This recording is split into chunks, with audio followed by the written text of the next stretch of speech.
con lo inacabado y con el ir apareciendo, ¿no? Hoy ya no es inacabado, es dejar huella, rastros de uno, ¿no? En la piedra. Eso, el título es inacabado, pero en realidad para mí no, es parte de mi obra.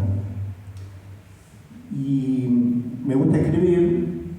Hace un tiempo escribí sobre una clase en particular que tuve en mi taller en Martínez, donde estaba trabajando con una alumna y de pronto me meto en mi obra, dejo que el alumno ande por su mundo y de pronto me empiezo a acordar, mientras trabajo, de mi abuelo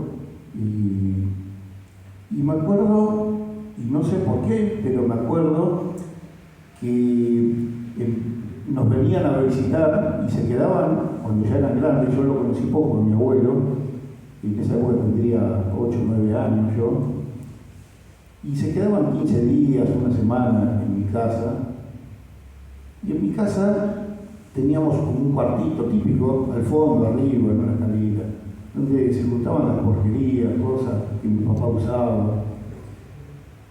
Y entre esas cosas había un banquito de madera, de juguete, de mimbre, o sea, de madera, la estructura con mimbre, pero estaba viejo, estaba roto el mimbre. Y entonces mi abuelo decide, porque sabía empajar, ellos trabajaban en Rosario y hacían el empajonado de las damajuanas. Y entonces me desarma el banquito con la esperanza de que la próxima vez que viniera compraba la paja para armarme el banquito. Entonces, en ese escrito, supongo lo que no sabía mi abuelo era que una semana después se iba a morir. Y el banquito quedó inacabado. Digo, mi viejo también hizo muchas cosas de lo inacabado, ¿no? Y a mí, en mi historia particular, siempre me costó, me gustaba el mundo de la historieta, del humorismo, pero no sabía hacer chistes yo. Y era un problema dibujar con esa premisa, porque no tenía chiste, entonces no podía dibujar el dibujo. Y cuando entré en la cosa artística, se me liberó, porque ya no había una obligación de ser. Y la escultura podía ser un brazo y nada más. No había una obligación. Para mí fue un gran descubrimiento, ¿no? No sabía ni siquiera de Miguel Ángel, lo escuchaba, lo había escuchado, sabía de su existencia, pero nunca a los niveles que lo estudié y lo observo. Y me gusta traer esta historia porque, digo,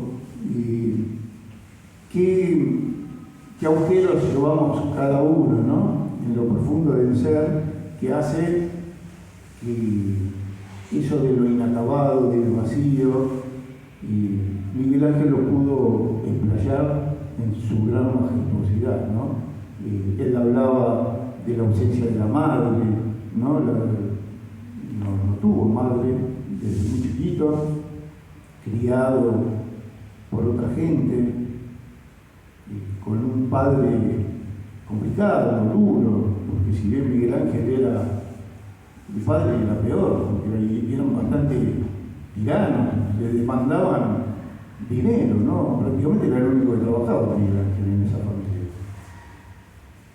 Creo que Miguel Ángel, en ese sentido, muchas veces se dice el arte salva, ¿no? Y creo que él encontraba algo para expresar que era muy profundo y por eso impacta tanto, ¿no? Creo que las obras en general que impactan, todas las grandes obras, tienen algo de eso, de lo misterioso del ser humano, ¿no? Y de lo misterioso de cada uno de nosotros, de eso que ni siquiera sabemos de cada uno, pues que está latente. Y el arte es una forma de que eso aparezca sin que nos demos cuenta. Cuando dejamos que las cosas sucedan, ¿no? Bueno, me interesaba traerlo a colación porque mi pequeña experiencia con la que sí sé que trabajo, no el banquito en particular, que eso es una anécdota hoy ya, pero sí con lo que no sé de mí, con mis zonas oscuras, con mis zonas claras también, porque, a ver, si no seríamos todos torturados y hay que hacer arte con la tortura de cada uno, y no. Se hace con todo, con la parte brillante y con la zona oscura, ¿no?, de cada uno. Cuando uno deja que eso suceda.